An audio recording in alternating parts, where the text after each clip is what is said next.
Hello, David Violet here on note-taking for consecutive interpreting. We had our practice session yesterday and a question was raised about the slides. How do you look at the slides when you need to be looking at your page where you're taking your notes? And my answer is you just have to. It's going to be something you learn how to do. You are going to be looking at your page. But at the same time, you're going to be looking up and seeing what is happening. And I cited the example of once when I interpreted for a group of French members of Parliament who visited the Livermore Radiation Laboratory. And that's where my father used to work, by the way.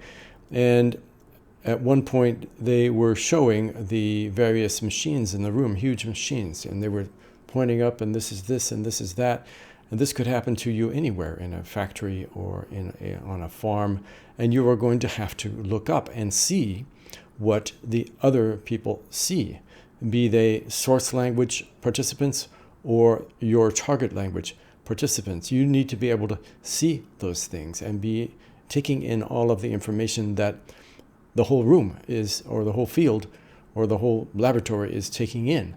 So it's just something that you need to learn how to do through practice. You'll notice that if you don't have your eyes glancing occasionally at the slides and searching out what the speaker is referring to, you will miss things, and things that this source language audience received, and you want your target language audience to receive. So let's take a look at what I said during the practice yesterday.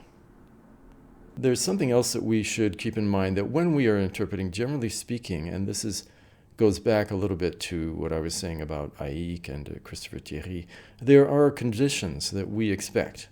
And one of those is that we should be able to see and hear what the source language people can see and hear. So if we're in a room where the speaker is speaking English, we would be able to see, as the audience, we would be able to see that speaker and hear that speaker, and we would be able to see the slides or anything else that is used, and the other source language people benefit from. So we as interpreters should insist on that.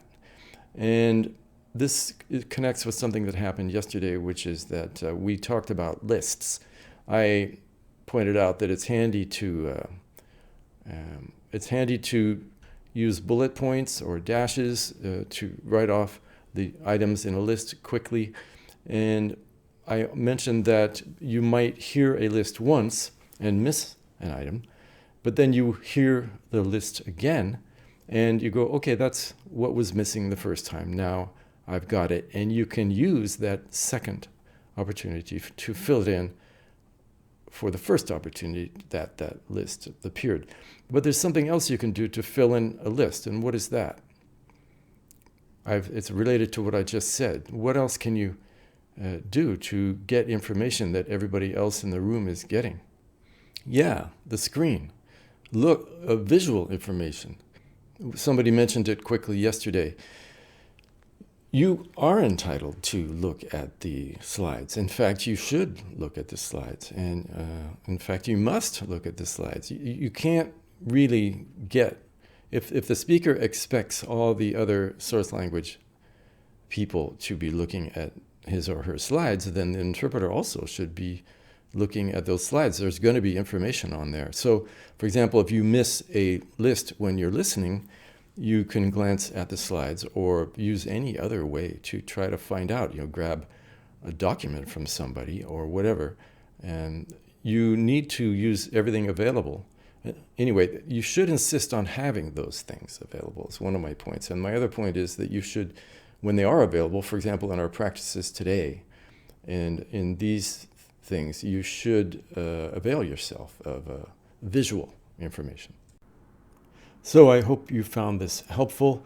Please do subscribe to my channel and give us a like below, and please check the description below where you will find links to, for example, a free course on symbols in note-taking for consecutive interpreting. You will also find other courses, some of them paid, and a whole range of prices and lengths. They are designed to take you through note-taking and getting better at consecutive and improving your relationship with your clients, gathering more clients, more high-quality clients, making more money, and becoming increasingly more professional thanks to your training efforts. So I hope to see you in the next video.